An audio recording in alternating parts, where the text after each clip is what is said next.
The Alcatraz dummy heads. A guard once tucked in 3 sleeping inmates, said goodnight, and had no idea he was saying it to soap and hair.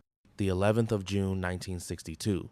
Alcatraz. Bedcheck finds 3 men fast asleep under their blankets, except their papier-mâché heads made from real human hair stolen from the prison barbershop. Basically the world's creepiest craft project, assembled by guys with zero access to Pinterest. The real Frank Morris and the Anglin brothers spent months scraping through the wall with stolen spoons and a homemade drill built from a vacuum motor, which is the prison equivalent of trying to renovate a kitchen with a dustbuster.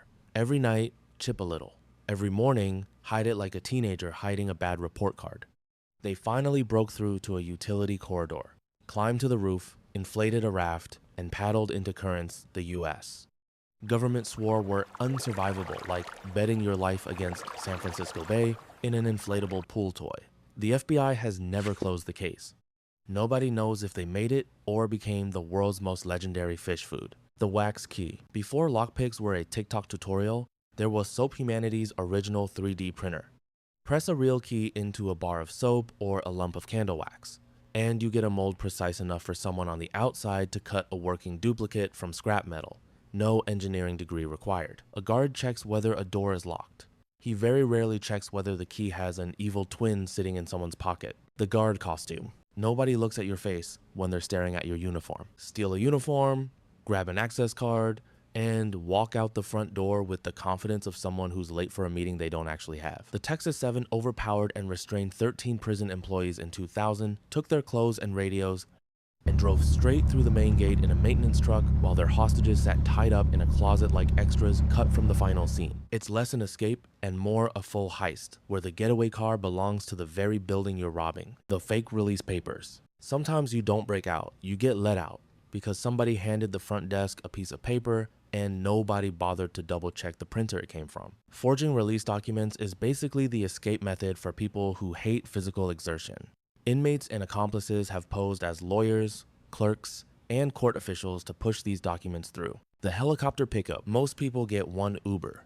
Pascal Payet got 2 helicopters, both of which he arranged personally from prison, which is either impressive or deeply concerning depending on how your day is going. The French inmate escaped by chopper once, then came back years later and used a second helicopter to break out 3 of his old cellmates, while guards fumble for radios that were never built to defend against a threat literally descending from the sky. Nothing says loyal friends like someone hijacking aviation for you.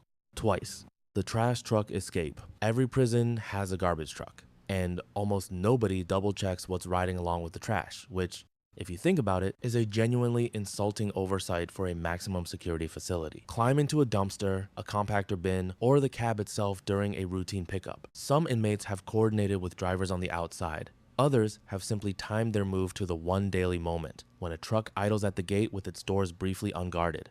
It's not glamorous. It's not a movie poster. But being smuggled out with the recycling has worked more times than most wardens would like to admit. The tunnel under an entire city block. Most prisoners dig tunnels to escape prison.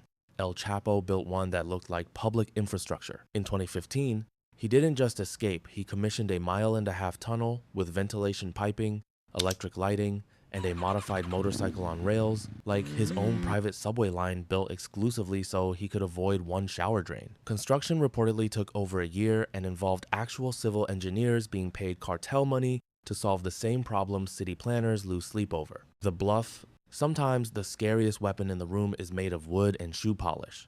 In 1934, John Dillinger walked out of an escape-proof Indiana jail with a fake gun he'd carved himself, painted dark enough to pass for steel under bad lighting, basically arts and crafts hour with slightly higher stakes. He used it to take a real gun off a guard, lock several employees in a cell, and calmly stroll to a waiting car like a man leaving brunch. The drone drop.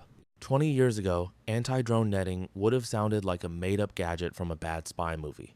Now, it's a real line item in prison security budgets, because accomplices fly small consumer drones over the exterior wall and drop phones, SIM cards, or cutting tools straight into the yard under cover of darkness, no visitor badge, no metal detector, no human being required to physically enter the building at all. It's contraband smuggling with a delivery speed most food apps would envy, And prisons across multiple countries are now installing jamming equipment on rooftops just to compete with a hobbyist's Amazon purchase. The hospital switch. Faking a heart attack is a wildly effective escape plan, mostly because nobody wants to be the guard who ignored a medical emergency and got it wrong, sometimes leaving a dummy in the bed for good measure to buy enough time to get transported to a civilian hospital, which is guarded by a fraction of the staff of the facility they left, in a building packed with exits, elevators, and civilians who have absolutely no idea who's who. Some coordinate with visitors posing as hospital staff, others just wait for one distracted guard during a shift change. Years of unbreakable walls, defeated by one perfectly timed trip to a building that was never designed to hold anyone in the first place. The one nobody's ever pulled off.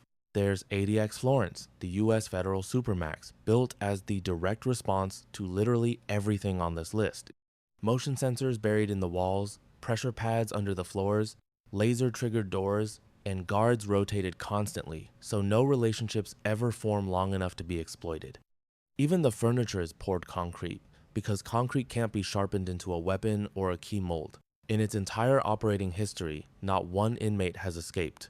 Not the tunnelers, not the disguise artists, not the helicopter guys, not the wax key crowd, not the illness opportunists. It remains completely, stubbornly undefeated.